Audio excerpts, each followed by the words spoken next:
আজকে স্পেশাল বড়া, ডালের বড়া। এই বড়াগুলো যদি আমরা বাইরে খেতে যাই তাহলে কিন্তু আমাদের 200 টাকা লেগে যায়। এই বড়াগুলো আমাদের 200 টাকা লেগে যায়, 200 টাকা কেজি। তো কমপক্ষে 50 টাকা নিতে হয়, 50 টাকার কমে তো আর দেয় না।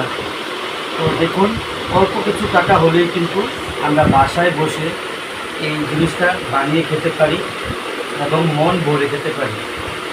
আর বাজারে তো বেশি দাম, তাই আমরা বেশি খেতে পারি না দামের জন্য। আর বাসায় বানিয়ে খেলে অনেকগুলো খাওয়া যায়, মন ভরে খাওয়া যায়। এই দেখুন কত সুন্দর লোভনীয় বড়াগুলো হয়েছে, আপনাদেরকে দেখাই। কত সুন্দর দেখেছেন আপনারা, কত সুন্দর বড়া। এই বড়াগুলো সত্যি অনেক লোভনীয়। এই বড়াগুলো যেই দেখবে তারই জিভে জল চলে আসবে সত্যি। এখন আমি একটা খেয়ে দেখি, বিসমিল্লাহির রহমানির রহিম। মাশাআল্লাহ, আমার ওয়াইফের রান্না আসলে সত্যি অসাধারণ, বাজারের থেকেও অনেক সুন্দর হয়েছে। সকলে দোয়া করবেন যাতে করে আরও বেশি বেশি এরকম রেসিপি বানিয়ে খাওয়াতে পারে আমার ওয়াইফ।